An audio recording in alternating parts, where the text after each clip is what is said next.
banywanyi ba Kazuza FM ijwi ryo kugwiza umwimbu, namwe bakunzi bagenzi b'ikiganiro ingo tuje hamwe twiga ikidagi, ndabahaye mwaramutse, ndabifurije ikaze muri iki kiganiro cacu, ikiganiro aho twihaye intumbero y'ukugerageza tukaja hamwe tugafashanya mu ntumbero yo kumenya ikidagi, kukivuga, kugisoma, kucandika. Ni ikiganiro mutegurirwa na Centre multiculturel allemand mu kigo ca kaminuza y'u Burundi, mugashikirizwa na jewe Paul Ndayihereje. Iki rero ni ikiganiro kigira indwi. None kuri uno munsi muri iki kiganiro tuzagushika kuki, tuzakuganira kuki. Imbere yuko tubandanya aho twari twagerageje, aho twageze mbere, ni mu nkundire tuje hamwe duterereze hamwe amaso inyuma kugira ngo turabire hamwe intambwe tumaze gukora, turabire hamwe twibukanya ico nyamukuru twize, gutyo tubashe kubandanya koko turi hamwe kandi twumvise kumwe. Twatanguye ahanini twiga ibi bikurikira. Kubafise kumbure amahigwe yo kubona, twabonye mu ntambwe ya mbere ikintu ciswe Begrüßung, Abschied. Begrüßung, Abschied. Mushatse mbere tuvyite nk'uko twari twabibonye Begrüßungsformel, Begrüßungsformen, Abschiedformel. Sikindi atari kwa kuntu ubwirizwa kuvyisha uvyifatamwo ugomba kuramukanya mu kidagi, uramutsa cane umudagi, mugabo n'uwundi atari umudagi urashobora kumuramutsa mu kidagi. Begrüßungsform, Abschiedsformen, canke Begrüßungsformen, Abschiedsformen. Nico kimwe. None bigenda gute twibukanye?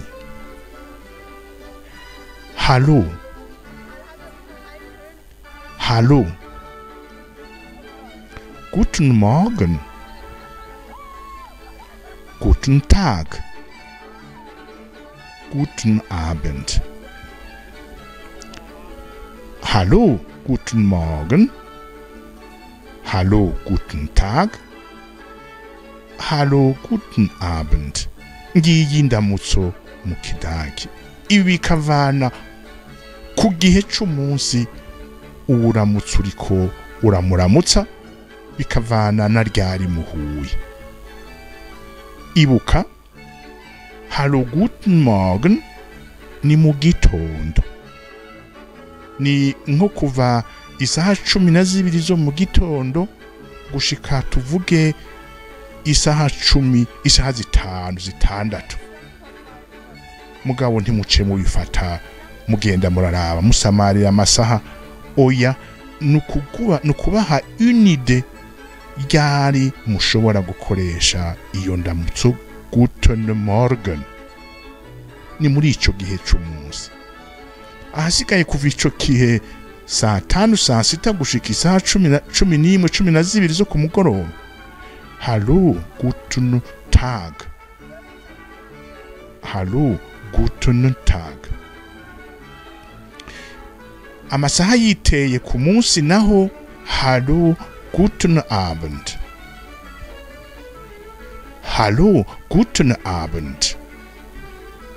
Murabona abandi muravyibuka, bivana n'amasaha umuntu ahuye n'uwundi, n'amasaha yo ku munsi baramukanya. n'indamutso imwe isigura kimwe wifuriza uwundi ibihe vyiza. Mugabo muhuye mukaganira muraza kugira igihe musezerana muvana. Tuca dutandukira kuri iki kindi gice, mbega basezerana gute mu kidagi. Ico nobamenyesha coco ngaha ni formule zibiri, ntibiraba amasaha yo ku munsi.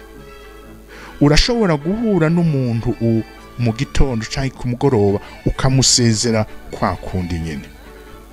Mbega izo forme de salutation nizihe? Abschiedsformel canke Abschiedsformen ni auf Wiedersehen, auf Wiedersehen. Yindi ya kabiri ni tschüss, tschüss. Rero ugomba kwikebanira uwo mwariko muganira, ushobora kumusezera uvuga canke auf Wiedersehen canke tschüss. Ngivyo ibintu nyamukuru twabonye twariko twibukanya kubijanye n'indamutso mu kidagi. Ikindi ca kabiri nyamukuru twabonye n'ukwivuga, wivuga izina ry'ubukirisu n'izina ry'ikirundi, nivyo bita Namen sagen. Namen ni izina, sagen ni kuvuga. Namen sagen canke nach Namen fragen, nach Namen fragen. Ibuka abo twari kumwe kuva ku ntango, ntushoke ubaza umudagi izina ryiwe canke umubaza icari co cose utamuramukije, mbere ushireko usaba imbabazi ko umutesheje mu vyo yarimwo. Ntumubaze icari co cose, cane cane hoho ntumubaze izina utamubwiye iryawe. Mu kumubwira izina ryawe, c'est une invitation indirecte yo guca nawe umubazi iryiwe. Rero utangura kuvuga iryiwawe ugaca umubaza iryiwe. None abivuga gute? Ich bin Paul ndayihereje. Ich bin Paul ndayihereje. Ndi Paul ndayihereje. Canke ich heiße Paul ndayihereje. Je m'appelle. Urumva nico kimwe, ndi Paul nitwa. Muri ico gihe nawe ucumubaza, wie heißen Sie? Wie heißen Sie? None weho witwa ngwiki? Canke wer sind Sie? Wer sind Sie? Nico kimwe mugabo ukoresheje deux formules, mais formules qui sont des variantes. Nico kimwe. Ngira ngo mwumvise ngaha yuko twakoresheje zwei Verben, deux verbes. Le verbe sein sigura être, na le verbe heißen yitwa s'appeler. Niyo ma verbe akora muri iyi phase de présentation ou de faire connaissance, de rencontre. Uravuga uri ukavuga ingene witwa. Ukoresha le verbe soit sein, soit heißen. Mugabo kubera haba amazina y'iwacu y'ikirundi canke amazina y'abadagi nayo nyine ashobora kutugora, twaciye twiga turabona ingene zandikwa, ingene zisomwa n'ingene zivugwa. Izo nazo n'izindi nizidufasha kubona ingene canke kuvuga izina ry'umuntu. Ce sont des lettres de l'alphabet. Ce sont des lettres de l'alphabet. Alphabet yo mu Budagi yita ikida ni indome 26. Igihe twabibona twarabonye yuko koko hariho ico ururimi rw'ikidagi rwisangije. Hariho des lettres que vous ne trouvez nulle part dans aucune autre lettre. Mugabo hariho n'izindi lettres qui reviennent notamment kizo dusanzwe tuzi mu Kirundi, mu Gifaransa, mbere no mu Congereza. Haba mu kwandika, haba cane no kuzivuga. Ivyo twarabibonye icyo gihe twiga alphabet. Alphabet bayita Buchstaben. Buchstaben ni l'ensemble des lettres constituant l'alphabet allemand. Iki rero kirakeneye cyane gose, cyane mwumvirize ikibazo azokubaza. Uramubwiye uti ich heiße Nzeyimana. Ngira ngo murumva ko iryo zina Nzeyimana rishobora kugora umudagi kumva. Canke wewe yokubwiye ati jewe nitwa Maya, ukamenya wifuza kumenya ingene yandikwa, nibaza ko coba igikorwa kitoroshe. Rero iki twize kidufasha gufasha ujya turiko turaganira kugira ngo nimba yandika ashobore ucuvuga iki, ucuvuga izina ryawe udondagura indome zirigize. Uvuze uti ich heiße Nzeyimana, zoca kuba ati wie bitte, ntunga. Uvuze ngo witwa nde, wie bitte. Acabandanya ati buchstabieren Sie bitte. Buchstabieren Sie bitte. Nitya ya verbe buchstabieren mubona ngaha ushize dans sa forme de conjugaison. Nka jewe mvuze nti ich heiße ndayihereje, akansubizamwe akansaba mu vy'ukuri ko ndamufasa kuryandika, ngira iki, mvuga urudome rumwe kurundi. Ich heiße ndayihereje. Mon partenaire ati wie bitte. Wie bitte. Ce sont des formules toutes faites. Buchstabieren Sie Ihren Familiennamen. Niko azombaza. Nanje ndi ja gerne. Oui, volontiers. Ja gerne. Oui, volontiers. Je vais vous aider. Je vais épeler avec plaisir. Et je commence de cette manière. Ich buchstabiere. Nous kuvuga nkonjuze ya verbe buchstabieren à la première personne du singulier parce qu'il s'agit de moi.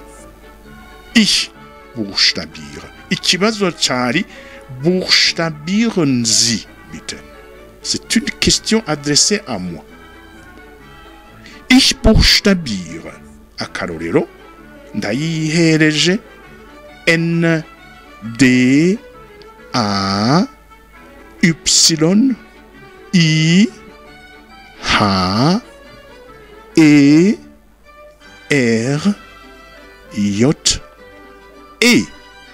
Voilà akarorero mu bundi bwinshi uko amazina y'ikirundi atandukanye ushobora gufasha umudagi mugenzi wawe muri ko muravugana kugira ashobore gutegera ingene izina ryawe ryandikwa. Nje mwibagire muribuka le contexte dans lequel mwahuye, kumenyana kunga ubucuti. None asofata akazina kawe akandika ahantu kiretse wamusigiye agakarata de visite ku mundi. Buchstaben rero idufasha kumenya ingene indome yose igize amazina, igize amajambo, ingene bandika, ingene bavuga kugira ngo uri kuravuga uvuga izina ryiwe nawe ushobore kuryandika. Ikindi nyamukuru ca gatatu twize mu ntambwe ya mbere nukuvuga wiyuva uhejeje kuvuga izina ryawe usaba mu vy'ukuri votre partenaire nawe ko yovuga akazina. Amazina agoranye muca muri kandi kugufashanya. Buchstabieren Sie bitte den Namen. Herkunft ni provenance, origine, nukuvuga igihugu vamo. Nenen ni cité ou dire préciser votre pays d'origine. Le verbe ikora twabonye yuko presidama yari sein na haisen ugomba kuvuga izina. Ugomba kuvuga iyuva ukoresha irindi verbe yitwa kommen. Iyo verbe nayo ndushobora kuyikoresha yonyene, igendana iminsi yose n'ikintu ciswe aus. Sur le plan grammatical, c'est une préposition. Tuzobibona plus tard. Rero ntangura kuvuga nje ndamubaza nawe yava. Ich komme aus Burundi. Ich komme aus Burundi. Je viens du Burundi.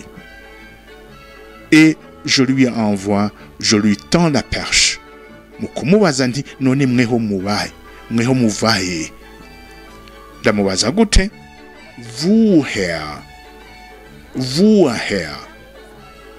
Woher kommen Sie? Azombarira ko ava mu Bubirigi, ava muri igihugu icarico cose azobamwe. Ich komme aus. Ikintu ca kane nyamukuru twize ni kijanye no kudondora no kuvuga indimi uvuga, kuko wa mudagi niyo wamuhagarika ukamuvugisha mu kidagi, certainement qu'il sera curieux de savoir yuko akote y'ikidagi hariho izindi ndimi uvuga. Mugabo nongaha ni wo kumutangura vuga indimi ushoboye na ucumubaza izo avuga. Ni Sprachkenntnisse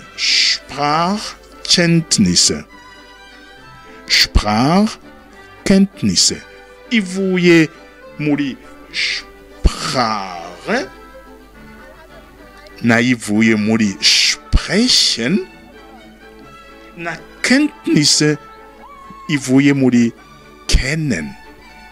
No kuvuga iki s'agit ici d'un mot composé. Kenntnisse, connaissance, Sprache, de langue. Donc, quelles sont les langues que vous possédez ou que vous parlez? Sprachkenntnisse. Tangura kuvuga ibikwerekeye ukoresha ngaha naho irivuga sprechen, le verbe sprechen. Ich spreche ugaca udondagura za ndimi. Ich spreche Kirundi, Französisch, Englisch und ein bisschen Deutsch. Aha ni kubinyerekeye. Mvuga jewe ashobora kuba na wewe uko turi kutura de connaissance. Ich spreche Kirundi, Französisch, Englisch und ein bisschen Deutsch. Ceci étant, reka rero nawe tumubaza kwa kundi nyine selon le même schéma. Wie heißen Sie? Wer sind Sie? Woher kommen Sie? Aha naho ni lo verbe sprechen. Ikibazo ni was sprechen Sie? Was sprechen Sie? Was sprechen Sie? Ngibi ibintu nyamukuru twize nifuje ko twibukanya kubijanye no kuvuga uvugisha umudagi. Mwabonye que le champ de conversation ou d'échange n'est limité. kuramukanya kuvuga izina ugaca umubaza ingene yitwa kuvuga iyo uva ukamubaza iyo ava no kuvuga indimi uvuga gutyo umubaze nawe indimi avuga. Dufatiye kuri ivyo vyose twabonye twarize kandi yuko mukidagi, si vous revenez attentivement sur la structure des phrases twagiye turakoresha, ich heiße Paul, ich bin Paul, ich komme aus Burundi, ich spreche Kirundi. Ngira ngo murumva yuko ingene les éléments constituant nos phrases zikurikirana, agencement des mots. Nije ndiko ndivuga uwondi ingene nitwa iyomva n'ivyo mvuga ko mulanga ni ich. Sujet, première position. Deuxième position, haca haza le verbe. Twabonye yuko dans un premier temps iyo ari izina, yuko ivuga izina ni sein canke heißen, ugaca uyikonjuga. Dans un deuxième temps ugomba kuvuga iyo uva ukoresha le verbe kommen, nayone uca uyikonjuga na sprechen dans un troisième temps. Rero mubonye ayo mungano uko ari ich bin Paul, ich heiße Paul, ich komme aus Burundi, ich spreche Französisch n'izindi ndimi, na mungane ane yubatswe kumwe. Yubatswe gute? Position ya mbere le verbe, le sujet, excusez-moi. Position ya mbere le sujet. Position ya kabiri ni le verbe, hagakurikira izindi éléments de la phrase. Mugabo wivuze wavuze ibikuraba mu by'ukuri ugomba kumenya nawe ingene vyifashe iwe. Uramubaza ikibazo, muravyibuka, mugomba kumubaza ingene yitwa. Wie heißen Sie? Wie heißen Sie? Wer sind Sie? Woher kommen Sie? Und was sprechen Sie? Ngira ngo murabona les éléments comment ils se suivent, l'agencement de ces éléments. Hatangura wer sind Sie? Wer? Wie heißen Sie? Ni wie? Was sprechen Sie? Ni was? Woher? Hatangura na woher. Aya majambo mpejeje kubabwira nsurinya wie, wer, was, woher, bavyita Fragewörter. Ce sont des mots sur lesquels on s'appuie pour formuler une question. Arico gituma ico zivyaye les phrases ukoresheje bazita V-Frage. V-Frage. Il s'agit ici de type de phrase en allemand.